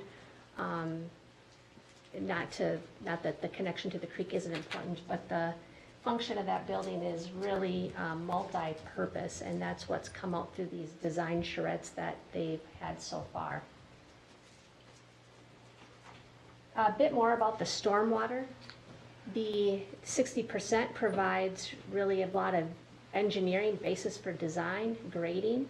The actual look and feel of those stormwater swales is some combination of these pictures, but will be further developed between 60 and 90%. Some material choices through the park, many coming after 60%, but one that's been considered and vetted at this time are bridges. There's 2 new bridges. The main pedestrian bridge that's being replaced, it's a longer span than existing, and then the bridge, a new bridge for the trail crossing to the north. Both are steel structure with wood deck and wood handrails, somewhat similar to this picture with that slight camber going over the top. Creek access points, this is an example image of the concept idea to provide kind of an organic, natural access with rock. This was reviewed at 30% that the public preferred. Design details of this access design, and then all the park creek accesses will be reviewed in terms of purpose and programming after 60%. So which one or ones needs to be built for canoeing, which one is just access for fishing or for people inner tubing, which all affects the scale and sort of scope and design and then vegetative components of that as well. Trees were a big community concern during concept design, particularly towards the end of concept design. And early in the project design, we looked at how do we, maximize our ecological lift with the creek restoration while preserving trees. This is an estimate of total trees within the project area. You'll see there 68 being estimated being removed, and I think that still might be a high number. Ash tree management has become a big discussion in the city. It's become more forefront because of this project, but it's a discussion sort of citywide in the parks. They don't have a good handle on, ash trees within their park system. They don't have a real management plan for ash trees. In this park, they are treating in 2018 3 specimen ash. The discussion at a joint work session with council and the Parks Commission discussed an approach of, so there's total 77 ash, take half of those ash that aren't impacted and then phase the rest, or because of economy of scale and the robust replacement plan with the project, remove all the ash trees and just replace as we have planned with the project. So that's a discussion for the city. Laura Damiancic on a design team is in part of those discussions. In the end, it's really a city call, and council is really split on what approach is right. The forester is strongly advising to remove all the ash. DBH means? Diameter at base height, so what the diameter is. Right here. Breast height, Breast sorry, height, breast okay. height, yeah, Thank you. sorry. Thank you. Another moving part in the design process is the permitting. Last week, we had an interagency meeting that included DNR, Bowser, and the Corps of Engineers. The general feedback about the project and the information we have ready for those permit submittals was favorable. One thing that was flagged by the Corps is the triggered 106 historical resources review. Unlike the FEMA work, this is not in a historical district, but because we're removing a dam that's been there pre-1938, there is the potential for increased review from that aspect. Part of this scope considered that, and we did with the same consultant group that was used in the Minneapolis work, did a literature review as an initial scan of potential effect on historical cultural resources. And so that report was supplemental to a package I submitted to the Corps to get in queue for review. What we found out at our regulatory meeting was that there's a big backlog of these reviews, and they can take up to 180 days, which puts it in October. And we're talking about bidding in October, November. So we don't know what the results of that review will be, and it potentially could take 180 days. So I'm just flagging that as a thing that is out there. But concurrently, we are submitting our actual permit applications and submitting a EAW that's required due to the size of the project. The city is the RGU for the EAW, and the timeline for publishing that will be later in May, with acceptance by City Council planned in July.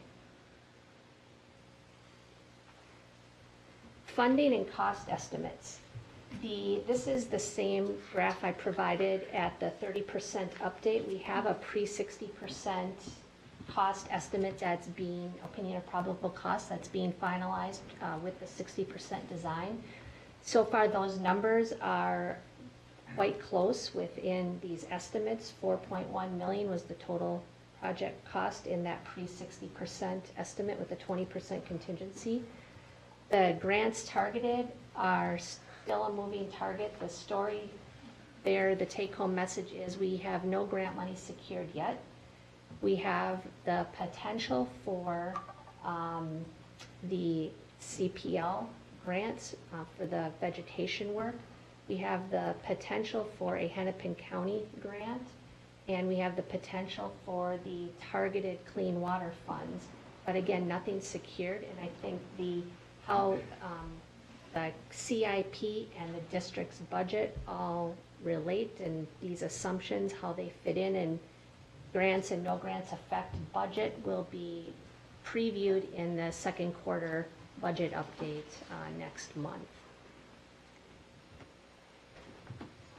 The design process, you'll see we are here in May with the public open house coming up in the park on May 5th. And then the subsequent reviews noted there will be back between August and September with 90%. One thing I wanted to back up in the budget that I didn't cover was the consultant contract budget. The board approved the consultant contract, which the district is managing. It's shared between the agencies. The board approved a 5% contingency with that. Staff so far has assigned $16,000 of the $20,000 5%, leaving about $4,000 left there. And that was for kind of the more robust stormwater features in the park. And then some additional sediment sampling, which we're doing to better define the contamination in the soil and reduce soil export costs. Another budget increase came from the relook at the Pavilion and Terrace area. That was a consultant cost of $23,000 between the consultant team. That money was reallocated within the budget from a different area of the budget in 99%, where we planned for the opportunity to make changes and tweaks based on more comments coming in or rethinking project areas. So that budget's been greatly reduced. I'm flagging the consultant contract budget because depending on the 106 review or other design changes, modifications that could come up that potentially could be out of scope, staff would have to come back for a budget amendment for that consultant contract. So I'm just flagging the status of that. The design process summary, again, I previewed. The shelter building that I'm noting on there is in process. The city has a committee of park commissioners, staff, and members of the public that are basically providing input to drive design direction of the pavilion. And the types of input they're providing is the interior space where the bathrooms go, how they're using the pavilion, its connection to the playground, the green space, how you get in and out, the connection to the ice rink, etc. And we have brought our consultant team in there just to help inform the grades and how placement and orientation of the building and functional use connect to the park programming which the building serves. So there is some coordination there on that aspect as well. Again, there's an open house in the park on May 5th. Another open house, the same information for the public before the Park Commission on May 8th, and that would be at City Hall, and the same style we did at 30%, council action the 15th, and Board of Managers action on the 24th. The project has, I feel, a pretty robust communications plan that we developed with our communications staff and the City of Edina's communications staff. I might have previewed this at 30%, but we have had a really interested stakeholder group around the project, and we're doing our best to over-communicate as much as possible and give kind of the best opportunity for public input in this process, which for the city is well above what they typically do, but seems, you know, from the district's perspective, typical protocol. But there was a postcard mailed to the same mailing notice that we've used throughout project design. Our website, and I want to, you know, just recognize Sarah Bamani in communications is kind of my go-to on the website, and this email listserv that folks can subscribe to through our website and through the city's website. The information on there is very up-to-date, very well organized, and easy to see what's next. And Sarah routinely updates that, led the production of the postcard, does the bi-weekly listserv mailings, and I think really does a good job of staying on top of that. So there's been lots of ways for people to get information throughout the process. The city has a pretty active social media outlet that community members are plugged into, next door and other things that they are also using on their end. So that's just a bit about more how we're keeping the community informed. And on all our postcard mailings, the website information comes up. People can submit comments online as well as sign up for the listserv. So that's just a preview of what's to come at the 60% design. Manager Olson.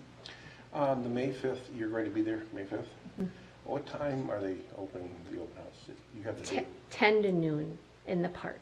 10 to noon in the park, and then in City Hall if it rains? Yeah, in City Hall if it rains. Okay, thank you.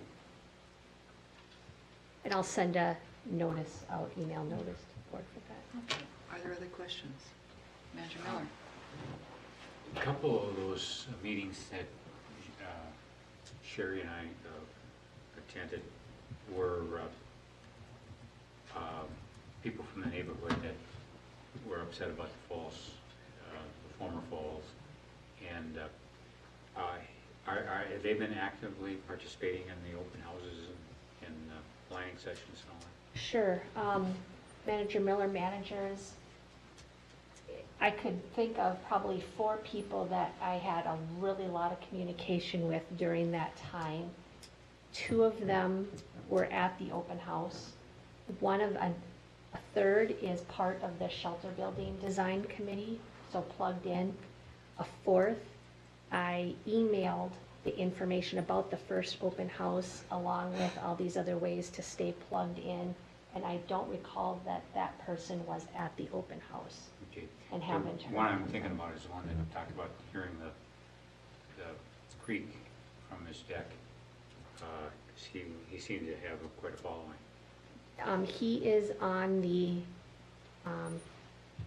commission or committee for the shelter building. Okay, good. Oh, great. Because I think it would be a big mistake if we don't have all the known opponents, if there still is, not involved. Because it was, you know, they attended several meetings and expressed their opinions, and we had the workshops, and things, but, you know, that's been a while ago, so Mhm. make sure we've got everybody informed. Thank you. Other questions? Looking good, thank you.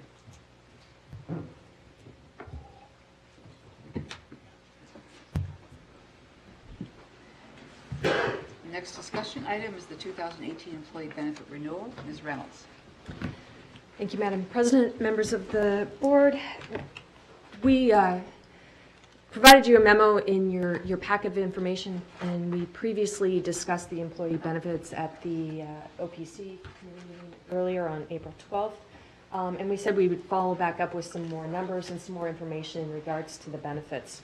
So in this memo, I tried to lay out for you just some basic information about the benefits we provided. I did note that after it went out, I did forget to put on one item, and so I'll inform you of that one. We do offer and have a plan in place for the employees if they wish to enroll in an HSA or an FSA, so a health savings account or a flex savings account, both a limited flex or a dependent care. So those benefits are available to the employees as well. And then we have an HRA, which is employer funded. So health reimbursement account that is employer funded. In the memo, I did provide you with our benefit numbers for our health and dental plans. That is the majority of the payments that we pay out in benefits on an annual basis. And you can see kind of where those are in projection. You know, for 2017, what our actualities were, looking at the calendar year and in comparison to budgets. And where our projection is for calendar year for 2018, or no, I guess this is plan year, kind of approximately 300,170. Looking at it, I had to do some further analysis of the numbers, and so I couldn't put all of the numbers in the memo before I sent it out. So our benefits budget for 2018 is $416,104. So looking at the calendar year. Our anticipated benefits expenses for the calendar year will be $382,837.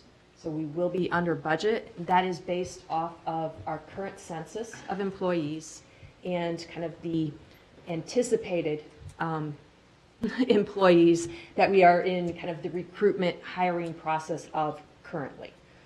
So we do have a little bit of a flex in there in our benefits budget for the remainder of the year. So at this point in time, you know, we're looking at calendar year 2018 in our current budget, and we say that with the benefits as we have in place, we will be within budget for them. And then we can start looking into 2019 with the initial 5 months of the year, knowing what those benefit expenses will be, so we can project out our budget for 2019. With that information, if you have any specific questions in regards to the benefits or the benefit plans, we do intend to look at the total compensation package with Springstead when we're doing our compensation analysis.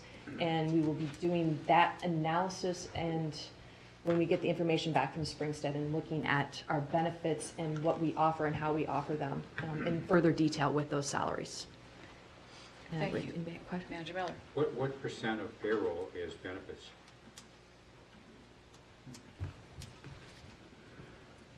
I'm trying to remember off the top of my head what our payroll budget is. I think it's 1.6. Come on, James. He's making a point now. Okay. I did the complete analysis of it, and I think the payroll budget is about 1.6 or 1.8 for payroll, or for wages, and that's looking at wages, and I'm including in wages the para retirement payments. And that is the question. The question was what percent of payroll is benefits, including para, health insurance, et cetera? I don't have that percentage. Because it seems like a very high percentage. I was just looking at the healthcare, and you know, I know that they're going up, and it's a moving target. But we got to make sure that we're not out of sync with private employers, and there's huge amount of adjustments made in the marketplace for that the companies and other entities are not absorbing all the increases themselves. And we got to make sure that we're not cited as an example of it being too generous with our benefits, because you know, I know a lot of places where they're changing the whole formula. So just roughly in the 15%, a little over 15. If those two numbers that we. That's way low. That's way low. That's half of that would be PRA. I'm just saying the 300,000. Yeah. Over the 1.9 million. Yeah, but the 1.9 million includes the 300,000. Right. I was thinking of the salary. What percentage of the salary is benefits? Okay. Mr. Whisker? Anyhow, you're going to be examining all that. Mr. Whisker? Correct, yeah. Manager Miller, managers, in the last operations committee meeting, we had this discussion in a lot of detail. I wasn't there. Yeah, exactly, and the same themes came up. And where we landed was, this is within budget, we'll move it forward to this year.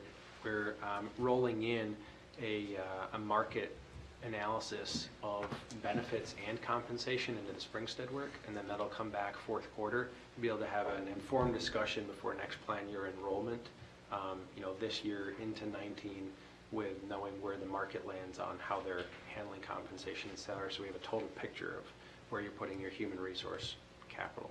Right. Thank you. Thank you, Mr. Whisker. Manager Olson? The drop from 315 to 301 is head count? It's, Manager Olson, it is not so much as head count, but the rates are based on the, if it's a single plan, family plan, and based on the age of the participants and the dependents that are in there. So, you know, the drop kind of occurs due to the mix of employees and dependents that we have on the plan. Yeah, this is the first time I've seen it go down, so that's what it is. We have a lot of young employees, Manager Olson. Okay, thank you. Are there any other questions for Ms. Reynolds? Well, thank you very much. Thank you. At this point, we'll move to the administrator's report. Mr. Whisker. Thank you, President White. It's always my favorite part of the agenda. There you go. So a couple things here. I think we've got a briefer one than usual, which from last time I heard pleases the board. So we've got Grays Bay Dam is now open and flowing, and I want to commend both our operations and maintenance staff and communications staff. There's a lot of work to get that open early and then communicate why, and that seems to be working. Lake levels around 929.4. We've got 200 cubic feet per second discharging down into the creek, and I think we've avoided a lot of problems. So we're waiting for ice out. Upper Watershed still discharging the lake, and everything for the moment seems balanced. So that's good news. Of course, with that, we've got the streams flowing. So the research and monitoring staff had their first session out in the last couple of weeks with their newly configured department and new field assistants. So there's a lot of training going on, and like I said, it's their first couple of weeks out. Telly informed me today that you'll be getting a copy in the next couple of weeks of our updated creek map. Hasn't been updated since 2011. They've done a good job of cleaning it up, and then on the back talking about a lot of the district's work up and down Minnehaha Creek. So that's going to be coming to you, I think, in May as it gets finalized and gets printed and gets distributed to you. There's Metro, or the MAUD Summer Tour. And I wanted to bring this up because President White had responded and let me know she's going all 3 days, and registration's open now. You've received this a couple of times now to save the date. If you want to go, send Kathy and myself an email, and then there's 3 days, Wednesday, Thursday, Friday, and on the Friday session you've got to pick which track you want to go, and then we'll get you registered and send all the information. So it just started. I'm sure you've got a couple of weeks, but the sooner the better. Question? I'm in. You're in. Okay. So you'll send us an email? Yes. Very good. Can you do single days, or does it have to be? I'm sure you can do single days, yes. They do have breakout rates for the 3 days. Tomorrow, we discussed this briefly before. President White, Tiffany, myself, Katrina Kessler is here earlier from the city of Minneapolis, and county staff will be attending a meeting to answer questions of Hennepin County Commissioner McLaughlin regarding a lot of the water issues around Nokomis and Hiawatha. So we'll be there bright and early at 9 a.m., top floor of the Government Center, talking to him about that. And then as far as projects, Wasserman West Park is moving along. We got a briefing today, Mike and I, from Anna. They're moving out of concept into design development, getting the program dialed in the park, so you can expect to see that in committee sometime soon. They've got some preliminary sketches for the shelter buildings and layout of trail, and are starting to look at funding. So that's moving along nicely, and that'll be the next project that you see on your docket, the next planning committee. She's also hard at work at the Western Growth Area planning. That's at annexation area, and that should be probably also on the next committee meeting. The city right now is preparing to meet next week with their comprehensive plan steering committee, and there's several different chapters of the comprehensive plan. This Western Growth Area is one of them, and so they'll be getting a briefing before it heads on to council, and then the city council eventually, within the next month or so, will authorize their comprehensive plan to be distributed to Metropolitan Council for review. The Western Growth Area, some of their transportation stuff will be handled as supplements, so that's giving us a little bit more time. The city's working with us to give us a little bit more time to finalize the land use plans for this Western Growth Area and how our natural resource investments can be programmed into their comprehensive plan. So we're excited about that, and I think you'll be getting a briefing on it here soon. And I think at a previous meeting, the board had asked where we stand on the closing for Farm Hill Circle. That's the piece of property that we're partnering on with Three Rivers Park District over near Halstead Bay. We don't have a date set yet. They're working through logistics, but I've been informed it's in the next 2 weeks. So we'll let you know when the date certain is on that. And that is all I have, unless there are questions. Are there questions? Well, thank you very much. Meeting is adjourned. Thank you, everyone.